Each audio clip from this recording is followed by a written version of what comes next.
थी आपके हरियाणा के अंदर? इनकी मैं दिल्ली में सीटें पूछता हूं, आपकी आपका वोट परसेंटेज क्या था? केरल में बीजेपी का कितना था पूछो, कितना है बताइए ना, पूछूंगा ना। केरल का चुनाव बताया बीजेपी केरल में 16.8% बीजेपी का वोट है, एक लोकसभा जीती है। आप बताइए बीजेपी का कितना था? 1.69%। सुन लीजिए, क्या मैंने 10 सीट मांगे, वोट परसेंटेज नोटा से कम, कहते 10 सीट। मैंने रिलेशनशिप की बात कही थी ना, वो रिलेशनशिप बड़ी मजेदार है, वो एक ही लैला के कई मजनू है। मगर इन्हें गीता का ज्ञान ध्यान रखना चाहिए, जो कल किसी और का था आज तुम्हारा है, कल किसी और का होगा। लड़ाई मत लड़ो तो ज्यादा। गुजरात में शानदार प्रदर्शन किया, कांग्रेस का वोट ऑफ कर दिया, पंजाब में कांग्रेस का स्विच ऑफ कर दिया, दिल्ली में कांग्रेस को साफ कर दिया, फिर ये कहते हैं कि हरियाणा में कांग्रेस साफ कर दे। ऐसा कह रहे हैं हम आपके हैं, उसमें लाइन है, ये मौसम का जादू है मितवा ना, अब दिल पे काबू है। दीवाने सब जुटे थे, पतझड़ के मौसम में जुटे थे, कुछ पत्ते इन्होंने चुने थे, उन पत्तों में खुद से आग लगाई। पहले तुमका घर नहीं जुड़ा हुआ था, वो महाभारत जोड़ने निकले थे, लेकिन घर का पता नहीं, घर फूटा था, तो सब लूटा। जय श्री राम दोस्तों, कैसे आप? मुझे उम्मीद है कि सारे मस्त होंगे और स्वस्थ होंगे। तो आज के डिबेट में हम देखेंगे कि हरियाणा में कांग्रेस के चुनाव हारते ही उसकी इतनी बुरी हालत हो गई है कि हर कोई आता है और मंदिर के घंटे की तरह बजाकर चला जाता है। जी हां, कांग्रेस के सहयोगी दल जिन्होंने इंडी गठबंधन बनाया था, आज कांग्रेस को पेलने पे लगे हैं और कांग्रेस के साथ होना भी यही था, क्योंकि जिस तरीके से उन्होंने हरियाणा के अंदर यह माहौल बना दिया था कि अब हरियाणा में हमारी जीत पक्की है और किसी भी गठबंधन के साथी की उनको जरूरत नहीं है, उसी का ये नतीजा था कि आज कांग्रेस की हरियाणा में इतनी बुरी हार हुई है। आज की डिबेट भी इसी को लेकर चल रही थी और डिबेट में कांग्रेस को गठबंधन धर्म का पाठ भी कौन पढ़ा रहा था? आम आदमी पार्टी का प्रवक्ता, जिनकी हरियाणा चुनाव में नोटा से भी कम वोट आए हैं। उन्होंने हरियाणा चुनाव में कांग्रेस से 10 सीट मांगी थी, पर कांग्रेस ने उनको एक भी सीट नहीं दी। तो स्वाभाविक है आम आदमी पार्टी का बोलना, क्योंकि फरवरी में दिल्ली में चुनाव आ रहे हैं और आम आदमी पार्टी ने भी घोषणा कर दी कि हम अकेले ही चुनाव लड़ेंगे। डिबेट में कांग्रेस के प्रवक्ता तो नहीं थे, लेकिन कांग्रेस समर्थक तहसीन पूनावाला जरूर थे। उन्होंने भी लगे हाथ आम आदमी पार्टी के प्रवक्ता से चुटकी ले ली और कुछ ऐसा बोल दिया कि आम आदमी पार्टी प्रवक्ता बिफर पड़ा। आम आदमी पार्टी का प्रवक्ता हर सवाल पर फंस रहा था, चाहे वो मुख्यमंत्री निवास को लेकर हो, दिल्ली में लोकसभा की सीटों को लेकर हो, या फिर हरियाणा में नोटा से भी कम वोट आने पर हो। इनमें से किसी भी सवाल का आम आदमी पार्टी के प्रवक्ता के पास कोई जवाब नहीं था। तो देखते हैं इस डिबेट में कि कैसे सुधांशु त्रिवेदी, सत्य प्रकाश मिश्रा और तहसील पूनावाला ने आम आदमी पार्टी के प्रवक्ता पर चुटकी लेते हुए उसकी ऐसी बखिया उधेरी कि वहाँ पर बैठे हुए जनता भी हंस हंसकर लोटपोट हो गई। चालू करो बे। क्या थी आपके हरियाणा के अंदर? बता रहा हूं, इनकी मैं दिल्ली में सीटें पूछता हूं, कितनी है आपकी? आपका वोट परसेंटेज क्या था? केरल में बीजेपी का पूछ लेना कितना था, बता देंगे। केरल में बीजेपी का कितना था, पूछ लो कितना है, बताइए ना। बीजेपी केरल में कितना था? केरल का चुनाव, अरे बताया बीजेपी केरल का फंस गया, इसे पार्टी की मीटिंग समझ के फंस गया। 16.8% बीजेपी का वोट है, एक लोकसभा जीती है और नंबर 2। हरियाणा में वोट शेयर बताइए। मैं हरियाणा में उनका भी वोट शेयर पूछता हूँ, आपका भी वोट शेयर पूछता हूँ। जेजेपी से दुगना सा पूछिए, जेजेपी कितना था आपका? पूछिए जेजेपी कितना था? अरे ऐसा क्या नंबर है? जेजेपी आप बताइए, जेजेपी का कितना था? अरे बताइए ना, बताइए ना, आपका वोट जेजेपी से दुगना था। आप बताइए कितना जेजेपी का? अच्छा कितना, आप बताइए जेजेपी का कितना था? 1.69%। सुन लीजिए, जेजेपी का कितना बता दें ये लोग। और आपकी दिल्ली में विधानसभा सीटें कितनी है? 0 है। मैं मानता हूँ, तो मैंने कहा कि दिल्ली में वो बड़ी पार्टी है, तो दिल्ली में अगर वो डोमिनेट करे ठीक है। हरियाणा में 10 सीट मांगे, वोट परसेंटेज नोटा से कम, कहते 10 सीट दे दो। भाई मेरी बात पूरी हो, जोर जोर से बोल के लोगों को स्कीमें बता दे। ये क्या है? जी जी जी, देखिए मुद्दा क्या है। आप बोले हरियाणा के लोग बीजेपी से छुटकारा चाहते थे, जो अभी हम सुधांशु जी ने कहा, वहाँ किसान नौजवान सब परेशान थे, लेकिन हम चाहते थे वहाँ अलायंस हो, और लास्ट तक इन्होंने कहा अपने कैंडिडेट विड्रॉ कर लेते। हम लास्ट तक ये कहते रहे कि इंडिया अलायंस को चुनाव लड़ना चाहिए, इंडिया अलायंस का चुनाव लड़ना चाहिए। और जम्मू कश्मीर इंडिया अलायंस लड़ा तो वहाँ सरकार कांग्रेस की बनी, हरियाणा में लड़ता तो मैं दावे से कह रहा हूँ वहाँ भी सरकार इंडिया अलायंस की बनती। ओके, वो कहते हैं कि सब अगर एक साथ आते तो आप निपट जाते। देखिए अभी जो आपने देखा, ये सुविधा और स्वार्थ की राजनीति के कारण होता। दोनों की बातें बिल्कुल सही हैं कि हरियाणा में अगर आम आदमी पार्टी के पास वोट नहीं है पर उन्हें अधिकार है आगे बढ़ने का, यहाँ कांग्रेस के पास वोट नहीं। पर इंपॉर्टेंट बात ये, कांग्रेस पास तो बहुत वोट हुआ करता था, सरकार भी थी दिल्ली में। हमारा वोट तो विधानसभा में दिल्ली में 38-39% इंटैक्ट है और लोकसभा में 54-55% मिलता है। ये बताइए, ये आम आदमी पार्टी के पास वोट गया कौन सा है? कांग्रेस का। ये वही वाला वोट गया है जिसके लिए आम आदमी पार्टी हरियाणा में कोशिश कर रही है कि तू मेरे पास आ जा। जो इन्होंने रिलेशनशिप की बात कही थी ना, वो रिलेशनशिप बड़ी मजेदार है, वो एक ही लैला के कई मजनू हैं। और कोई कहता है मैं तेरा आशिक पुराना तो देख। देखिए क्या हो गया, उत्तर प्रदेश में और बड़ी समस्या हो गई है। मुलायम सिंह जी ने कहा था अखिलेश से कभी घर मत दिखाना कांग्रेस को, अब उन्होंने घर दिखा दिया है। तो जानते क्या हो गया है उत्तर प्रदेश में? स्थिति क्या है कि वही पुराना वाला वोट बैंक जिसका पुराना आशिक कांग्रेस है और आज का जो है समाजवादी पार्टी है, अब वो पुराना आशिक अगर लौट आए तो पुरानी फिल्मों में होता था ना, जब वो लौट आता था तो बड़ी समस्या हो जाती थी। ये सारा झगड़ा इसी का है। मगर इन्हें गीता का ज्ञान ध्यान रखना चाहिए, जो कल किसी और का था आज तुम्हारा है, कल किसी और का होगा। लड़ाई मत लड़ो तो ज्यादा अच्छा अमीश भाई खत्म, bye bye, tata, goodbye, गया। कुलदीप कुमार से 70 प्रकाश भूषण अखिलेश इन्होंने कहा, मुझे पूछना है कि 2013 में 28 सीटें इनके पास थी, 2013 में 32, आपके पास 32 थी, हाँ 32 सीटें थी।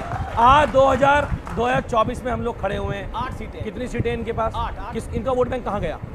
इनकी सीटें कहाँ गई? कौन लेके चला गया?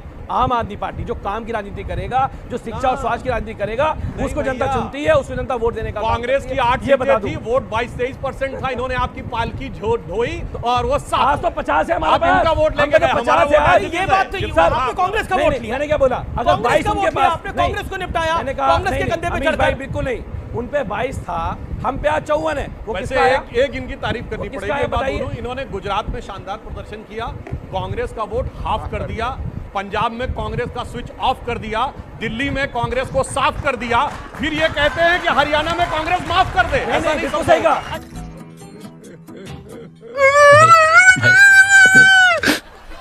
लेकिन यार यहाँ में पिघल गया। अच्छा ठीक है। और दिल्ली की वाला अमीश भाई बीजेपी और आम आदमी पार्टी, बीजेपी और आम आदमी पार्टी से ये तो कांग्रेस के अमीश भाई गए पूरी तरह से। एमसीडी ने 15 साल से पहले भाजपा को भी दिल्ली से साफ कर दिया झाड़ू ने अपनी बार। ठीक है, बता दूं आप लोगों को। ठीक है, ओके। सत्यप्रकाश हमारे जीत गए। हो क्या गया? ये हो क्या रहा है? मौसम का जादू है। एक आप लोगों ने सिनेमा से बात को शुरू की थी कि हम आपके हैं कौन, उसमें एक लाइन है, ये मौसम का जादू है मितवा, ना अब दिल पे काबू है मितवा। और ये दोनों दीवाने सब जुटे थे, पतझड़ के मौसम में जुटे थे। कुछ पत्ते इन्होंने चुने थे, उन पत्तों में खुद से आग लगाई। पहले तो उनका घर नहीं जुड़ा हुआ था, वो महाभारत जोड़ने निकले थे, लेकिन घर का पता नहीं, घर फूटा था, तो सब लूटा हो गया उनके साथ। अब ये सवाल इसलिए पूछ रही है आम आदमी पार्टी, दिल्ली का चुनाव आना है, महाराष्ट्र का चुनाव है, तो शिवसेना भी उनको कोस रही है। हमारे मोहल्ले में छोरा हुआ करता था, जब वो फेल हो गया तो बोला सब ट्यूशन पढ़ाने पहुंच गए। तो वो राहुल गांधी की वही स्थिति है, छोरा फेल हो गया फिर से। पहले हमने सुना था एक गाने में कि जलेबी बाई होती, इस बार सुना जलेबी भाई भी है। तो जब ऐसी स्थिति है, थोड़ी सी सीरियस पे आते हैं। वास्तविकता सुधांशु त्रिवेदी जी ने बहुत स्पष्ट शब्दों में हरियाणा की पूरे गणित को राष्ट्र के सामने रखा है। ये चिंतनीय विषय है कि क्यों ऐसी फेवरिज्म वोट बंदी में वोटों में भी हो रहा है। और सबसे बड़ी बात जो सरकार वहां चल रही थी, और नरेंद्र मोदी, बताइए हरियाणा के जो नतीजे है, आपको उम्मीद था यही नतीजा है? बिल्कुल, मैं आपके डिबेट में खड़ा था और मैंने ये कहा था कि राहुल गांधी ने जिस दिन कहा कि मुझे आम आदमी पार्टी से समझौता हरियाणा में करना है, उसी दिन समझ गया था कांग्रेस की नैया वहां डूबी हुई है। वो थोड़ा एक मैसेज देना चाहती है आम आदमी पार्टी के साथ। एक बात बताइए, विनेश फोगाट के लिए सब लड़ रहे थे दिल्ली में, आम आदमी पार्टी लड़ रही थी, कांग्रेस लड़ रही थी, आखिर आम आदमी पार्टी ने विनेश फोगाट के खिलाफ प्रत्याशी क्यों उतारा? ये इस बात का सबूत है कि कहीं न कहीं दोनों के बीच ऐसी अधिकार है, वो उनको अधिकार है। लेकिन कभी कभी ऐसा होता है कि जो लड़की खेलने गई थी राष्ट्रमंडल खेलों में, ओलंपिक में पदक जीत कर आई, कम से कम आम आदमी पार्टी को इतना तो करना चाहिए था। अब सवाल है कि अखिलेश जी ने कुछ कहा है नीतीश जी के बारे में। जी। जयप्रकाश नारायण की जयंती है, पहले तुमको नमन प्रणाम। अखिलेश जी, आप में एक चीज बचा है जेपी का, आप किस नीतीश जी को कह रहे हैं वापस जाने, और किनके साथ कह रहे हैं जिन्होंने जेपी की हत्या की, उनके विचारों की हत्या की, संविधान की हत्या की, सबको जेल में डाला, उसके साथ कह रहे? राहुल गांधी से भी चढ़वा लीजिए एक फूल, जेपी पर मान जाएंगे, अंबेडकर पर मान जाएंगे। अखिलेश कटियार जी, एक तो आपका नाम बहुत अच्छा है क्योंकि अखिलेश यादव का भी की पार्टी से आप आते हैं। कटियार साहब, एक सवाल मेरा आपसे ऐसा है कि एक तो आपने जले पे नमक छिड़का, जले पे नमक कैसे छिड़का? कांग्रेस एक दिन पहली हारी थी, अगले दिन आपने 6 लोगों की टिकट मतलब 6 सीट्स अनाउंस कर दी। पॉइंट नंबर 2, अब जिनको आपने आह्वान किया उन्हीं पार्टी के नेता प्रवक्ता कह रहे हैं कि जेपी की बात करने का तो अधिकार ही नहीं है समाजवादी पार्टी को, वो तो मूलतः एक परिवार की पार्टी है। हम लोगों ने जयप्रकाश जी के नाम पे 750 करोड़ में एक बहुत बड़ा सा इंटरनेशनल सेंटर बनाया कि यहाँ नौजवान लोग वहाँ जाएं। इस देश के जो स्वतंत्रता संग्राम सेनानी थे, लोकतंत्र सेनानी थे, जिन्होंने इस देश को बनाया है, संविधान के लिए जिन्होंने जीवन दिया, उनके बारे में नौजवान पीढ़ी जाके पढ़े। लेकिन 10 साल हो गए, बीजेपी ने उस पर ताला लगा रखा है। आज मेरे नेता माननीय अखिलेश यादव जी जब माल्यार्पण करने जाते हैं तो आप वहाँ पुलिस लगा देते हैं, और अच्छा, क्या एक माल्यार्पण मिनट कटियार अभी साहब, मेरा प्रश्न है, क्या माल्यार्पण करने से विचारधारा, जेपी की जो विचारधारा थी, जयप्रकाश नारायण इस देश के स्वाभिमान है, इसमें कोई दो राय नहीं है, जेपी बहुत बड़ा नाम है, क्या माल्यार्पण करने से उनकी विचारों को आप ले लेते हैं या उनके विचारों को जीवन में उतारना पड़ता है? क्या जेपी के परिवार का कोई सदस्य पॉलिटिक्स में था? बताइए मुझे।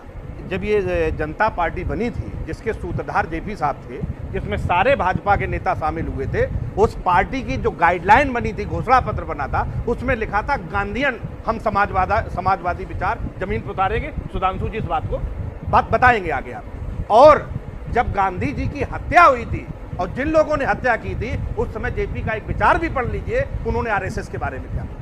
ये आरएसएस के चलाने वाले लोग, आरएसएस के जो सरकार चला रहे हैं, वो उस पे ताला लगाने से जेपी के विचारों पे ताला नहीं लगता। डिबेट देख ही ली होगी। आई होप कि आपको डिबेट पसंद आई होगी, और पसंद आए तो लाइक कीजिए, शेयर कीजिए, और चैनल पर नए तो सब्सक्राइब कीजिए।